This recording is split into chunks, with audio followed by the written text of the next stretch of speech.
আমাদের এই সংসদ সদস্যদেরকে কিন্তু ইতিমধ্যে ৭০,০০০ টাকা কিন্তু গাড়ি মেইনটেনেন্স করার জন্য দেওয়া হয়। ৭০০ কোটি টাকা বরাদ্দ রয়েছে মাননীয় স্পিকার। আমাদেরকে এসব চ্যালেঞ্জ মোকাবেলা করেই এদিকে আজকে সংসদে হাসনাত আব্দুল্লাহ তারেক রহমানের অনেক গোপন কুকর্ম ফাঁস করে তারেক রহমান শত কোটি টাকা পাচার করেছে এই কথা বলে হাসনাত আব্দুল্লাহ তুপের মুখে পড়ে, অন্যদিকে তারেক রহমানও বিপদে পড়ে সংসদে। বিএনপি সরকার এক হৃদয় বিদারক মর্মান্তিক ঘটনা ঘটালো এবং ঘটিয়ে যাচ্ছে। বিশ্ব বিবেক মানবতা কাঁদছে, আমাদের বিবেককে নাড়া দিয়েছে। যে মানুষ কতটা অমানবিক হতে পারে সেটা বিএনপি সরকারকে দেখলে বোঝা যায়। ন্যূনতম মানবিকতা বোধ নাই। দিন শেষে আমরা হিউম্যান বিং। বাংলাদেশের রাজনীতির আকাশে এখন এক মহাপ্রলয়ের পূর্বাভাস পাওয়া যাচ্ছে, আর এই ঝড়ের মূল কেন্দ্রবিন্দুতে রয়েছেন বিশ্ব নেতা ডক্টর মোহাম্মদ ইউনূস। এতদিন যাকে সবাই নীরব দর্শক মনে করেছিল, তিনি এখন পর্দার আড়ালে থেকে এমন এক ঘুঁটি চেলেছেন যা বর্তমান বিএনপি সরকারের ভিত কাঁপিয়ে দিয়েছে। জুলাই বিপ্লবের পর এদেশের ছাত্র জনতা যে নতুন বাংলাদেশের স্বপ্ন দেখেছিল, সেই স্বপ্নের সাথে বর্তমান সরকারের কর্মকাণ্ডের দূরত্ব যখন ক্রমশ বাড়ছে, তখনই অ্যাকশনে নেমেছেন ডক্টর ইউনূস। আওয়ামী লীগের সকল পর্যায়ের নেতা কর্মী সমর্থক, আপনাদের উদ্দেশ্যে কিছু বিষয় তুলে ধরা উচিত। এইটা আমার সাংগঠনিক দায়বদ্ধতা বলতে পারেন, এটা আমার ব্যক্তিগত দায়বদ্ধতা বলতে পারেন। সংসদে আমি জানিয়েছিলাম, সরকারি মালিকানাধীন একটি গাড়ি যতদিন পর্যন্ত এমপি থাকবেন ঠিক ততদিন ব্যবহার করবেন। আজকের সংসদে হাসনাত আব্দুল্লাহ টাকার হিসাব নিয়ে প্রধানমন্ত্রী তারেক রহমানের উপর মুখোমুখি অ্যাকশন নেয়। সংসদে একদিকে তারেক রহমান, অন্যদিকে হাসনাত আব্দুল্লাহ, তাদের মধ্যে কথার লড়াই হয়। হাসনাত আব্দুল্লাহ সরাসরি অসংখ্য এমপির গোপন কুকর্ম ফাঁস করে সংসদে, অন্যদিকে তারেক রহমান অসংখ্য হিসাব দেন। দর্শক শ্রোতা, আজকের সংসদে যেই ঘটনাগুলো ঘটেছে, এই ঘটনাকে কেন্দ্র করে অসংখ্য ঝামেলাও তৈরি হয়েছে। আপনারা সম্পূর্ণ ভিডিও দেখবেন। সংসদে যা হয়েছে এই নিয়ে বাংলাদেশের রাজপথেও অসংখ্য ঘটনা ঘটে, সবকিছুই দেখানোর চেষ্টা করবো এই একটি ভিডিওতে। অন্যদিকে ডক্টর ইউনূসও অনেক পরিকল্পনা করতেছেন, সেই সবও দেখাবো। সরকারি মালিকানাধীন একটি গাড়ি যতদিন পর্যন্ত এমপি থাকবেন ঠিক ততদিন ব্যবহার করবেন এবং সেটির জন্য কিন্তু এক্সট্রা খরচও লাগবে না। কারণ আমাদের এই সংসদ সদস্যদেরকে কিন্তু ইতিমধ্যে ৭০,০০০ টাকা কিন্তু গাড়ি মেইনটেনেন্স করার জন্য দেওয়া হয়। এখন গাড়ি মেইনটেনেন্সের জন্য ৭০,০০০ টাকা করে দেওয়া হয়, কিন্তু আমাদের গাড়ি নেই। এখন আমার যে বক্তব্যটা সেটি হচ্ছে, গতকালের বক্তব্যে আমি কোনো ট্যাক্স ফ্রি গাড়ি চাইনি, এবং ট্যাক্স ফ্রি যে প্লট এবং গাড়ির যে বিষয়টি রয়েছে সেটি অলরেডি এই সংসদের পুরো হাউস ঐক্যবদ্ধভাবে সিদ্ধান্ত নিয়েছে, তারা এটি নেবে না। এবং এই ত্রয়োদশ জাতীয় সংসদের প্রত্যেকটি এমপি সেটির জন্য একটি অনন্য নজির স্থাপন করেছে। এটি মিডিয়াতে বিভ্রান্তি সৃষ্টি করেছে। সেটি ত্রয়োদশ জাতীয় সংসদ গঠিত হওয়ার পর সরকারি দল এবং বিরোধী দল প্রত্যেকেই একটা কমিটমেন্ট দিয়েছে, বহুদিনের প্রচলিত যে ট্যাক্স ফ্রি গাড়ি এবং প্লট আমরা নিব না, এই বিষয়ে আমরা সিদ্ধান্ত নিয়েছি। এবং গতকাল এই বিষয়টিকে সমর্থন জানানো পূর্বক আমি এই সংসদে একটি বক্তব্য প্রদান করি, যেটি আজকে বিভিন্ন মিডিয়াতে এটা একটা বিভ্রান্তি ছড়ানো হয়েছে। আমি আমার জায়গা থেকে যেই ট্যাক্স ফ্রি গাড়ি আমরা নিব না এবং প্লট এই সুবিধাটি যেটি আমরা নিব না, এই সিদ্ধান্ত সমর্থনপূর্বক আমি জানিয়েছি জেলা পরিষদের চেয়ারম্যান, উপজেলা পরিষদের চেয়ারম্যান, পৌর মেয়র, ডিসি, ইউনো, এসিল্যান্ড সহ অন্যান্য সরকারি অফিসার সরকারি কার্য পরিচালনা করার জন্য যেভাবে সরকারি একটি গাড়ি পেয়ে থাকে, ঠিক একই প্রক্রিয়ায় আমাদের যারা সংসদ সদস্য আছে তাদেরকে ঠিক একই প্রক্রিয়া একটি গাড়ি ব্যবহার করা দেয়া যায় কিনা সেটি আমি এই সংসদে আমি জানিয়েছিলাম। সরকারি মালিকানাধীন একটি গাড়ি যতদিন পর্যন্ত এমপি থাকবেন ঠিক ততদিন ব্যবহার করবেন এবং সেটির জন্য কিন্তু এক্সট্রা খরচও লাগবে না। কারণ আমাদের এই সংসদ সদস্যদেরকে কিন্তু ইতিমধ্যে ৭০,০০০ টাকা কিন্তু গাড়ি মেইনটেনেন্স করার জন্য দেওয়া হয়। এখন গাড়ি মেইনটেনেন্সের জন্য ৭০,০০০ টাকা করে দেওয়া হয়, কিন্তু আমাদের গাড়ি নেই। এখন আমার যে বক্তব্যটা সেটি হচ্ছে, গতকালের বক্তব্যে আমি কোনো ট্যাক্স ফ্রি গাড়ি চাইনি, এবং ট্যাক্স ফ্রি যে প্লট এবং গাড়ির যে বিষয়টি রয়েছে সেটি অলরেডি এই সংসদের পুরো হাউস ঐক্যবদ্ধভাবে সিদ্ধান্ত নিয়েছে, তারা এটি নেবে না। এবং এই ত্রয়োদশ জাতীয় সংসদের প্রত্যেকটি এমপি সেটির জন্য একটি অনন্য নজির স্থাপন করেছে। এটি মিডিয়াতে বিভ্রান্তি সৃষ্টি করেছে, সেটির জন্য এখানে পুনরাবৃত্তি করেছি সকল এমপিদের পক্ষ থেকে যে আমরা ট্যাক্স ফ্রি গাড়ি বা প্লটের সুবিধা না, অন্যান্য যে সরকারি সুবিধা আছে সেটির মতো করে যতদিন এমপি থাকবে ঠিক ততদিন এমপি শেষ, তারপরে হচ্ছে গাড়িটি আবার সরকার ফিরিয়ে নিবে। চলতি 2025-2026 অর্থ বছরে কৃষি পুনর্বাসন সহায়তা খাতে ৭০০ কোটি টাকা বরাদ্দ রয়েছে মাননীয় স্পিকার। উক্ত বরাদ্দ হতে মাননীয় প্রধানমন্ত্রী অনুগ্রহ করে বলিবেন কি, কৃষি উৎপাদন ও উৎপাদনশীলতা বৃদ্ধি, পতিত জমি, আবাদ ও কৃষিপণ্য বহুমুখীকরণ প্রণোদনা ও পুনর্বাসন সহায়তা, কৃষিপণ্য সংরক্ষণ, প্রক্রিয়াকরণ ও রপ্তানি, গবেষণা ও উদ্ভাবন এবং জলবায়ু পরিবর্তনের প্রভাব মোকাবেলায় স্মার্ট কৃষি কার্যক্রম বাস্তবায়নে আপনার সরকার যেই সকল পরিকল্পনা গ্রহণ করিয়াছেন তাহা কি? ধন্যবাদ মাননীয় সদস্য। তারকা চিহ্নিত প্রশ্ন 18 সংসদে উত্থাপিত হলো। মাননীয় প্রধানমন্ত্রী। বিসমিল্লাহির রহমানির রহিম। মাননীয় স্পিকার, মাননীয় সংসদ সদস্য, আপনাদেরকে ধন্যবাদ। মাননীয় সংসদ সদস্য, আপনার যে প্রশ্ন করেছেন সে সম্পর্কে আমি বলতে চাই, মাননীয় স্পিকার, বাংলাদেশ একটি কৃষি নির্ভর দেশ। দেশের খাদ্য নিরাপত্তা, দারিদ্র্য বিমোচন এবং অর্থনৈতিক উন্নয়নে অবশ্যই কৃষির ভূমিকা অত্যন্ত গুরুত্বপূর্ণ।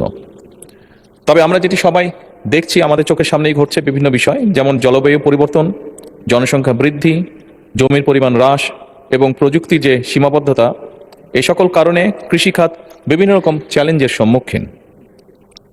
আমাদেরকে এসব চ্যালেঞ্জ মোকাবেলা করেই কৃষি উৎপাদন এবং উৎপাদনশীলতা বৃদ্ধির মাধ্যমে কৃষিকে টেকসই এবং লাভজনক খাতে রূপান্তর করার লক্ষ্যে সমগ্র দেশবাসী দেখেছেন আমরা এরই ভিতরে 14 এপ্রিল কৃষক কার্ড, আমরা যেটি প্রতিশ্রুতি দিয়েছিলাম নির্বাচনের পূর্বে, সেটির কাজ আমরা শুরু করেছি। কৃষক কার্ড আমরা বিতরণ করেছি।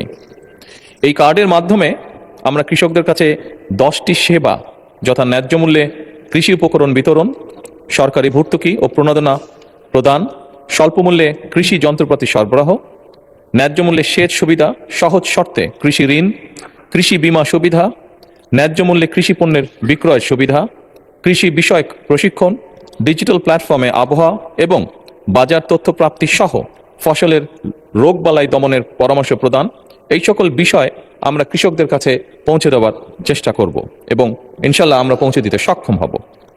পর্যায়ক্রমিকভাবে মাননীয় স্পিকার, দেশের সকল কৃষককে আমরা এই কার্ড প্রদান করব, যার পরিমাণ প্রায় 2,75,00,000 কৃষক।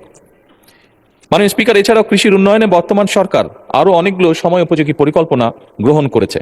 আমি সকলের জানার স্বার্থে, মাননীয় সংসদ সদস্যবৃন্দ এবং দেশবাসীর জানার স্বার্থে আমি এই সংসদের গুরুত্বপূর্ণ সময়ের ভিতরে এই বিষয়গুলি সংক্ষেপে তুলে ধরতে চাই। প্রথমত, কৃষি উৎপাদন ও উৎপাদনশীলতা বৃদ্ধির জন্য সরকার উন্নত ও উচ্চ ফলনশীল বীজ, সুষম সার ব্যবহারের পাশাপাশি আধুনিক সেচ ব্যবস্থা সম্প্রসারণের পরিকল্পনা নিয়েছে। এই জন্য ইতিমধ্যেই 20,000 কিলোমিটার খাল খননের কর্মসূচি সরকার হাতে নিয়েছে, যা ইনশাল্লাহ আমরা আগামী 5 বছরে করব। কৃষি যন্ত্র কিরণের ভর্তুকি প্রদান করে ট্রাক্টর, হারভেস্টার, রিপার সহ বিভিন্ন যন্ত্রপাতি কৃষকদের কাছে সহজলভ্য করার পরিকল্পনা বর্তমান সরকারের রয়েছে। মাননীয় স্পিকার, পতিত জমি আবাদের আওতায় আনা এবং জমির সর্বোত্তম ব্যবহার নিশ্চিত করার জন্য ক্রপ জোনিং পদ্ধতি চালু করা হয়েছে। এর মাধ্যমে নির্দিষ্ট অঞ্চলের মাটি, আবহাওয়া ও পরিবেশ উপযোগী ফসল নির্ধারণ করা হয়। তার ফলে জমির অপচয় কমে এবং ফসলের উৎপাদন বৃদ্ধি পায়। একই সাথে পতিত জমি চিহ্নিত করে সেগুলিকে আবাদের আওতায় আনার জন্য বিভিন্ন কর্মসূচি গ্রহণ করা হয়েছে, যেমন খাল খনন কর্মসূচির মাধ্যমে ভূ উপরিস্থ পানির ব্যবহার বৃদ্ধির মাধ্যমে পতিত জমি কৃষির আওতায় আনার উদ্যোগ গ্রহণ করা হয়েছে। মাননীয় স্পিকার, এছাড়াও সিলেট অঞ্চলে পতিত জমি সহ চরাঞ্চলের পতিত জমি চাষাবাদের আওতায় আনার জন্য বিশেষ প্রকল্পের মাধ্যমে ব্যবস্থা গ্রহণ করা হচ্ছে। মাননীয় স্পিকার, কৃষি পণ্যের বহুমুখীকরণে সরকার বিশেষ গুরুত্ব দিচ্ছে। একসময় ধান নির্ভর কৃষি ব্যবস্থা এখন ধীরে ধীরে ফল, সবজি, ডাল, তেল, বীজ, মশলা, ফুল চাষ খাতে সম্প্রসারণ করার জন্য সরকার বিভিন্ন ব্যবস্থা গ্রহণ করছে। মাননীয় স্পিকার, কৃষকদের জন্য প্রণোদনা ও সহায়তা কার্যক্রম স্বচ্ছ ও জবাবদিহিমূলক করার জন্য কৃষক কার্ডের মাধ্যমে কৃষকদের বীজ, সার, কৃষিযন্ত্র ক্রয় সহ বিভিন্ন খাতে ভর্তুকি প্রদান করা হবে ইনশাল্লাহ। তাছাড়া বিএনপি সরকার এক হৃদয় বিদরক মর্মান্তিক ঘটনা ঘটালো এবং ঘটিয়ে যাচ্ছে। বিশ্ব বিবেক, মানবতা কাঁদছে, আমাদের বিবেককে নাড়া দিয়েছে। যে মানুষ কতটা অমানবিক হতে পারে সেটা বিএনপি সরকারকে দেখলে বোঝা যায়। ন্যূনতম মানবিকতা বোধ নাই। দিন শেষে আমরা হিউম্যান বিইং। দর্শক, এক যুব মহিলা লীগ নেত্রী, তার সিজার হয়েছে এখনো কোমরে বেল্ট বাঁধা। 1.5 মাসের সিজারের বাচ্চা সহ তাকে গ্রেপ্তার করা হয়েছে এবং তাকে আদালতে উপস্থাপন করা হয়েছে 1.5 মাসের সিজারের বাচ্চা সহ, এবং তিনি কান্না করছে। এই কান্না দেখে আমার হৃদয় রক্তক্ষরণ হয়েছে, আমার চোখ থেকে পানি পড়ছে। যুব মহিলা লীগ নেত্রী কেন? এই মহিলা যদি জঙ্গিও হয়, জঙ্গি লীগও হয়, তারপরও এ ধরনের অমানবিক কাজ এটা সমর্থন করা যায় না। তিনি মানুষ, যুবলীগ আওয়ামী লীগ যাই হোক না কেন, সবার আগে তিনি মানুষ। এই কাজ কারা করেছে? কোন পুলিশ? কেন? বিস্ফোরক দ্রব্য আইনের মামলা, এগুলো যে ভুয়া মামলা কে না জানে, এটা মিথ্যা মামলা। যুবলীগের বিরুদ্ধে হোক আর আওয়ামী লীগের বিরুদ্ধে হোক, যে মামলায় এই 1.5 মাসের বাচ্চা সহ যে নারীকে গ্রেপ্তার করা হয়েছে, এটা মিথ্যা মামলা। আমি বলছি যে এটা মিথ্যা মামলা। এই মামলার এজাহারে যা আছে, বিস্ফোরক তার কাছে পাওয়া গেছে, অমুকগুলো পুরোটাই মিথ্যা। হ্যাঁ, আওয়ামী লীগ সে করেছে, তার অপরাধ আছে, ইত্যাদি ইত্যাদি, যুবলীগ করতো, দ্যাটস ডিফারেন্ট ডিসকাশন। সেটা অবশ্যই রিকনসিলিয়েশন হতে হবে এবং এটা ক্ষমার অযোগ্য। কিন্তু 1.5 মাসের বাচ্চা সহ তাকে পুলিশ ধরে নিয়ে গেছে, তারপরে আদালতে কান্না করতে করতে সেই বাচ্চা নিয়ে কোমরে বেল্ট বাঁধা অবস্থায় তাকে উঠতে হয়েছে, সিজার হয়েছে 1.5 মাস আগে। কোনো মানুষের বাচ্চা এই কাজ করতে পারে না, অথচ এই কাজ হয়েছে সালাউদ্দিনের, পুলিশ এটা করেছে। আপনি কি মনে করেন এই অমানবিক কাজ কোন পুলিশ ব্যক্তিগতভাবে করতে সাহস পায় না? এটা বিএনপির হাইকমান্ডে হয়েছে, হাইকমান্ডের নির্দেশে হয়েছে। হয়তো ওই যুব মহিলা লীগ নেত্রীর প্রতি প্রচন্ড কোনো ক্ষোভ বিএনপির কোনো নেতা ছিল, তা বিএনপি সিনিয়র কোনো নেতা বা মন্ত্রী বা এমপি এরা তাকে গ্রেপ্তার করতে বাধ্য করেছে। এখানে পুলিশের কিছু করার ছিল না। সাধারণত হ্যাঁ, পুলিশ খারাপ, ঠিক আছে, তারপর এই ধরনের ঘটনা ঘটানোর কথা না। এই ক্ষেত্রে যেটা হয়, ঠিক আছে, তার বিরুদ্ধে এখানে ওয়ারেন্টও বা কেন হবে? কোন প্রক্রিয়া হয়েছে? ওয়ারেন্টভুক্ত আসামি সবাই কিন্তু ধরা হয় না, অথবা অভিযান চালানোর বাধ্যবাধকতা থাকলে অনেক ক্ষেত্রে বলা হয় যে আমরা আসি, আপনি একটু দূরে সরে যান, শেষ। তারপরে আপনি আদালতে যে এক ফাঁকে যে জামিন নিয়ে আসেন। এরকম ঘটনা আমরা দেখেছি। তো বাংলাদেশের পুলিশ, বাংলাদেশ সরকার যে কতটা অমানবিক, তাদের মধ্যে যে ন্যূনতম মানবিকতা বোধ নাই, এর মাধ্যমে এটা দেখা গেছে যে 1.5 মাসের সন্তান সহ সদ্য সিজার হওয়া এক নারীকে গ্রেপ্তার করে এভাবে আদালতে উঠানো হয়েছে। কোন সভ্য দেশের চিত্র এটা হতে পারে না। বিএনপি সরকারের নেতৃত্বে বাংলাদেশ একটা অসভ্য দেশ, বর্বর একটা দেশ। দর্শক, আরো আওয়ামী লীগকে গ্রেপ্তারের ক্ষেত্রে এরকম কিছু অমানবিক ঘটনা ঘটে। আসলে বিএনপি হচ্ছে মানবতা বিরোধী দল, তাদের মধ্যে কোনো মানবতা নাই। তারা রাজনৈতিক স্বার্থে 1.5 মাসের শিশুকেও কারাগারে নিতে পারে, কিছু আসে যায় না। এই যে দেখেন, কারণ শিশু তো কারাগারে গেছে, শিশুর মা গেছে, শিশুও গেছে। আবার রাজনৈতিক স্বার্থে সেই আওয়ামী লীগের সাথে আপোষ করতে পারে, সে আওয়ামী লীগের ভোটও নিতে পারে, আবার সে আওয়ামী লীগ নেত্রীকে সংরক্ষিত মহিলা শুনে এমপিও বানাতে পারে। এটা কোনো নীতিনৈতিকতা বোধ? রাজনৈতিক স্বার্থে কাউকে 1.5 মাসের শিশুকে জেলে ঢুকায়, আবার রাজনৈতিক স্বার্থে আওয়ামী লীগ নেত্রীকে মহিলা এমপি বানায়। আওয়ামী লীগের সকল পর্যায়ের নেতা কর্মী সমর্থক, আপনাদের উদ্দেশ্যে কিছু বিষয় তুলে ধরা উচিত। এইটা আমার সাংগঠনিক দায়বদ্ধতা বলতে পারেন, এটা আমার ব্যক্তিগত দায়বদ্ধতা বলতে পারেন, এটা আমার দেশের প্রতি নিবেদন বলতে পারেন, আপনাদের প্রতি ভালোবাসা বলতে পারেন। অনেকেই ভাবছেন আওয়ামী লীগ শেষ হয়ে গেছে, আওয়ামী লীগ নিষিদ্ধ, আওয়ামী লীগের কার্যক্রম নাই, আওয়ামী লীগের কার্যক্রমে অংশ নিলে জেল দেওয়া হবে, 6 মাস থেকে 14 বছর পর্যন্ত জেলের বন্দোবস্ত করা হয়েছে, নতুন যে আইন পাশ করা হয়েছে সংসদে। এর মাধ্যমে অনেকেই চুপসে গেছেন, অনেকেই শঙ্কিত, অনেকেই ভাবছেন আদৌ কি দল ব্যাক করতে পারবে কিনা, তারেক রহমান যেভাবে ফেসিজম কায়েম করতেছেন সেক্ষেত্রে আওয়ামী লীগ কি দাঁড়াতে পারবে কিনা। এ ধরনের অনেক কথা আপনাদের মনের মধ্যে ঘুরতেছে, অনেক প্রশ্ন আপনাদের মনের মধ্যে ঘুরতেছে। অনেকে আমাকে বলেছেন যে আওয়ামী লীগ কি আদৌ সহসায় ফিরতে পারবে কিনা, শেখ হাসিনা কি দেশে ফিরতে পারবেন কিনা।